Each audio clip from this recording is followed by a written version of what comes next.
Bienvenidos al quinto capítulo de estos archivos sonoros del podcast de la Aldea Irreductible. Y si en el capítulo anterior de este podcast hablábamos y desmentíamos las visiones románticas, pero falsas, sobre la muerte de Wolfgang Amadeus Mozart, en esta ocasión nos vamos a encontrar también ante uno de los hechos más tergiversados de la historia: la caída de Montsegur y la herejía cátara. Os voy a dar, para empezar, os voy a dar un dato sorprendente. Solamente en el periodo que va desde 1970 hasta el año 2000 se han editado más de 300 novelas sobre cátaros. Novelas que en la mayoría de los casos se olvidan por completo del rigor histórico y que han dado origen a la aparición de un sinfín de leyendas ligadas al esoterismo, al ocultismo, a los poderes especiales de una fortaleza. Y en algún caso pues sí, pueden ser entretenidas, pero sin embargo lo que es cierto es que están desvirtuando y alejando de la realidad histórica a la mayoría de la gente, que en general normalmente desconoce los verdaderos hechos históricos. En este podcast también vamos a intentar ser amenos, ser entretenidos, pero sin lugar a dudas vamos a tratar con seriedad y con rigor histórico el sitio y la caída de Montsegur. Comenzamos.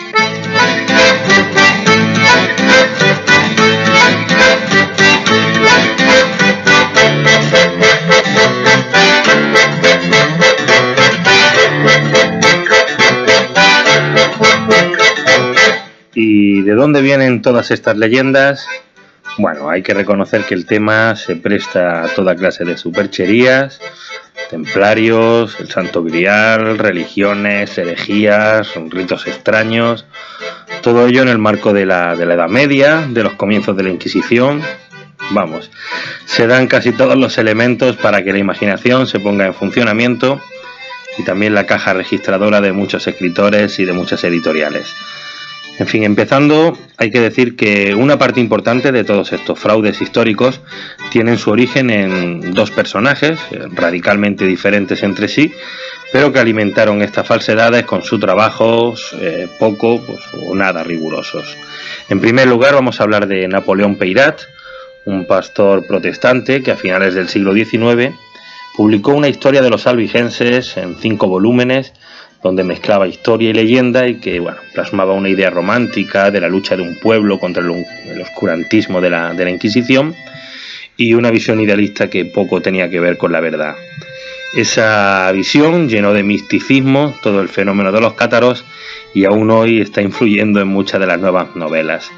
El segundo autor es mucho más turbio, mucho más siniestro. Se trata de Otto Rahn, un escritor alemán, miembro de las SS y estrecho colaborador de Heinrich Himmler, que después de viajar por el Languedoc publicó un par de libros: Cruzadas contra el Grial en 1933 y La corte de Lucifer en 1937, en los que une el catarismo con los ritos paganos arios, el nazismo, etcétera. Lo que faltaba ya, ¿no? El Santo Grial unido al nazismo, otro elemento más para aumentar la falsa mitología y las leyendas cátaras.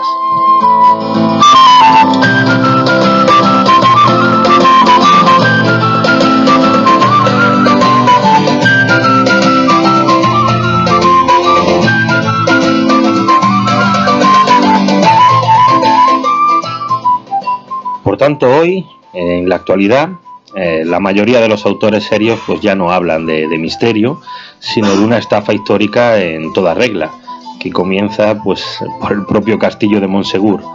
Arriba, en lo alto de una roca inexpugnable, se erige sobrio, sólido, un castillo, una fortaleza que corona un peñasco y que todo el mundo reconoce: el bastión donde cayeron los cátaros. Pues bien, esta es la primera falsedad de la historia, en este caso alentada por el creciente sector turístico de la zona, que prefiere ignorar el hecho de que esa construcción no es el castillo de los cátaros. Es más, los cátaros no tenían castillos, sino que tenían castros, castrum, que eran unas pequeñas aldeas, eso sí, bien fortificadas y levantadas junto a la protección de la torre de algún señor feudal. La verdadera Montsegur era exactamente eso: un conjunto de pequeñas casas apretadas en las vertiginosas terrazas sobre la ladera. Del Monsegur cátaro hoy no queda nada, salvo borrosos restos arqueológicos diseminados por la zona, ya que la Inquisición se encargó de esto. El bonito castillo que hoy podemos ver coronando la montaña fue levantado más de medio siglo después, en el siglo XIV, y además fue construido por Guy de Lewis, un descendiente de uno de los más sanguinarios enemigos de los cátaros. Es una ironía, pero en fin. Además, hay que hablar que los cátaros no se llamaban a sí mismos cátaros, ni tampoco puros, ni se llamaban perfectos. Estos eran los nombres que sus enemigos les daban para desacreditarlos.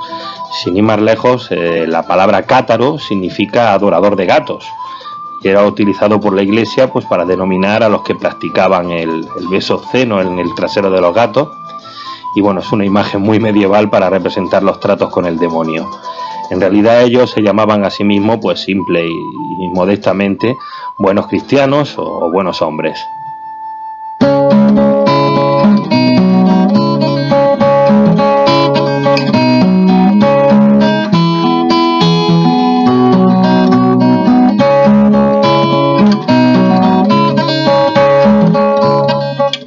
Caput Draconis, cabeza de dragón, hidra del demonio, refugio de Satanás, nido de herejes.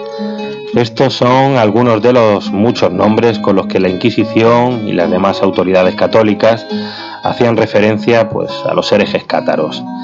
Y cabe preguntarse pues el por qué es lo que ocurría en aquel remoto castro tan alejado de Roma que mereciera estas descalificaciones y un asedio militar de más de 10 meses. Bueno, el origen de todo este temor hacia las herejías hay que situarlo en el poder de la Iglesia. Ya en el siglo XII la Iglesia ha dejado de ser la Iglesia de los pobres y está convirtiéndose en un tremendo poder terrenal. Es una Iglesia rica, ostentosa, tiránica, que bueno, empieza a asomar la cabeza en todos y cada uno de los asuntos de la tierra. Una Iglesia que mueve los hilos de la política, de la economía, del poder. Una Iglesia que hace y deshace a su antojo, que cobra impuestos, que inventa pecados según le conviene, intenta sacar beneficio, regulando cualquier situación a su antojo. Recordemos, bueno, como una anécdota, pues que en este tiempo, en este siglo XII, inventaron el purgatorio, ¿no? Que hace unas semanas acaban de borrar. Bueno, pues el purgatorio fue inventado en el siglo XII por la Iglesia, una Iglesia rica, poderosa, manipuladora. Y en esta situación, bueno, pues muchos cristianos, antiguos cristianos, comienzan a sentirse a disgusto y empiezan las deserciones. Estas deserciones no son vistas por la Iglesia, nos resulta cómodo para un poder emergente pues tener traidores entre sus filas, y la herejía comienza a ser perseguida esta vez pues con un especial interés y dedicación. Además, esta herejía cátara, esta herejía albigense, pues es especial, ¿no? Son unos herejes intelectuales, bastante racionales, que tradujeron, por ejemplo, las escrituras a las lenguas romances, a las lenguas vulgares, pues bueno, para que todo el mundo pudiera leerlas y comprenderlas, y eso le quitaba mucho poder a la Iglesia, que hasta ahora era la única que podía conocer la palabra de Dios.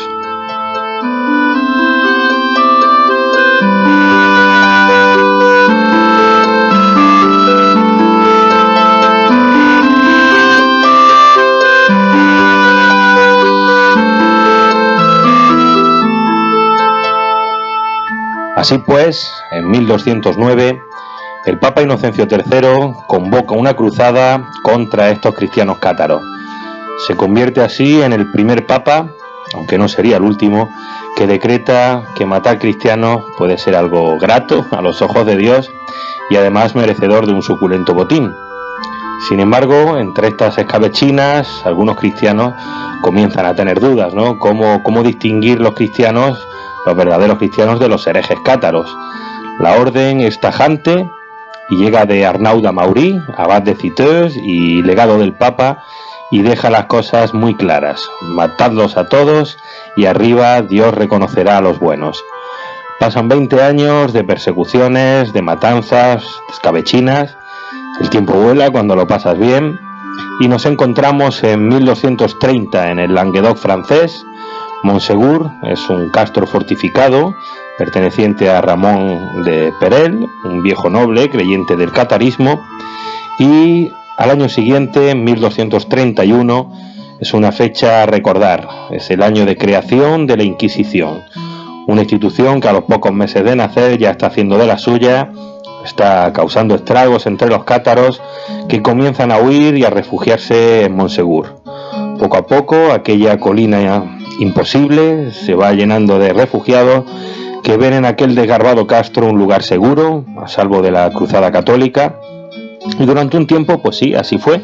A pesar del largo brazo de la Inquisición, el castro de Montsegur permaneció relativamente tranquilo. Hubo alguna intentona de asedio, pero bueno, los cátaros fueron saliendo del paso. Por ejemplo, en 1241, en Loiret, el rey de Francia, Luis IX, pues hace jurar al conde de Tolosa, Raimundo VII, que destruya Montsegur en cuanto se convierta en señor del lugar. Sin embargo, bueno, el noble está más ocupado en otras cosas y se limita a simular un asedio que termina sin consecuencias resaltables, ¿no?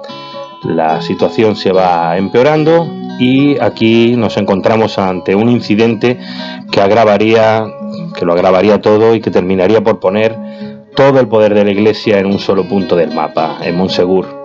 En 1242 se produce el único hecho violento por parte de los cátaros. En Avignonet, en 1242, pues un grupo de cátaros asfixiados por la Inquisición asaltan Avignonet y hacen una matanza de inquisidores.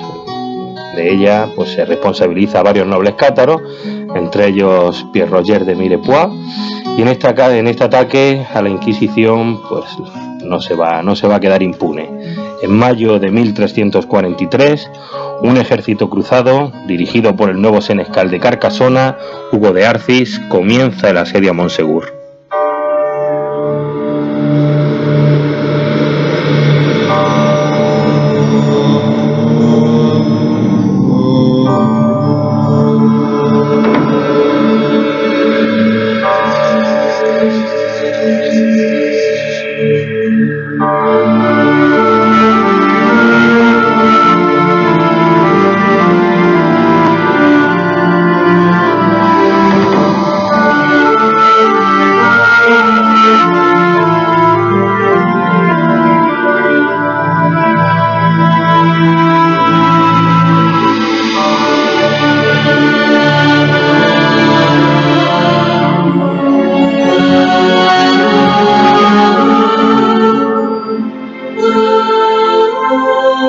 En el castro de Montsegur se encuentran en este momento unas 500 personas, de las cuales unos 200 son cátaros. Tan solo cuentan con 15 caballeros y unos 50 soldados. El resto, mujeres, niños, ancianos, aldeanos y campesinos. Con estas escasas fuerzas y con la sola ayuda que les daba la ventaja en el terreno, los cátaros se preparan para un asedio que duraría 10 meses. Durante los primeros meses el sitio fue relativamente suave y los cátaros lo resistieron, incluso tuvieron algunos contactos con el exterior, pero desde los altos poderes católicos la paciencia comienza a acabarse y exigen un asedio cada vez más duro. Nuevas tropas se unen a los asaltantes y abajo, en el valle, la visión ya es impresionante. Miles de guerreros, caballeros, armaduras, espadas y los temidos trabuquetes, las catapultas que empleaban en los asedios. En un momento se da la orden y comienza el ataque. Los trabuquetes comienzan el bombardeo desde el Roc de la Tor y la infantería comete las primeras rampas de acceso.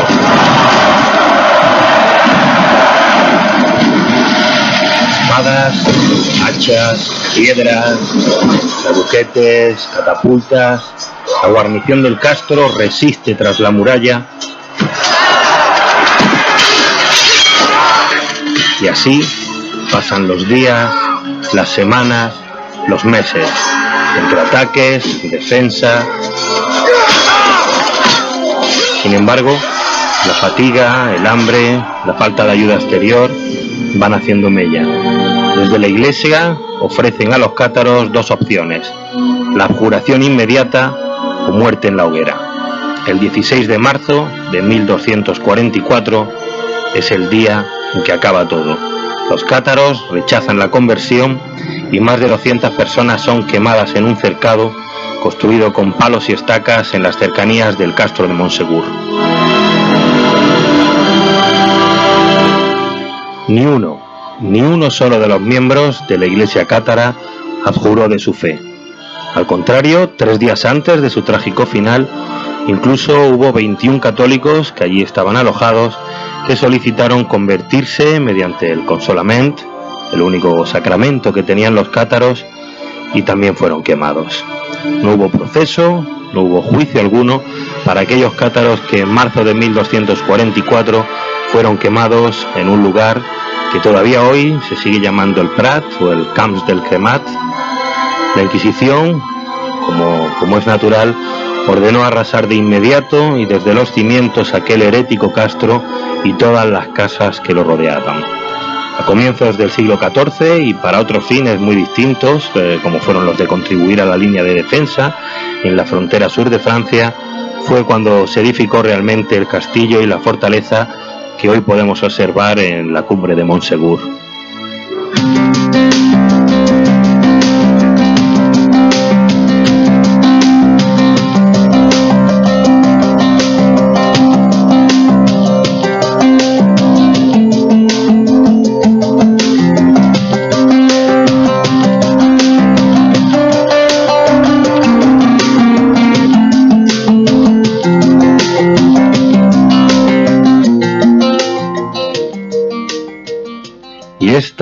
Esta es la historia de los cátaros, de la herejía albigense, de la caída de Montsegur.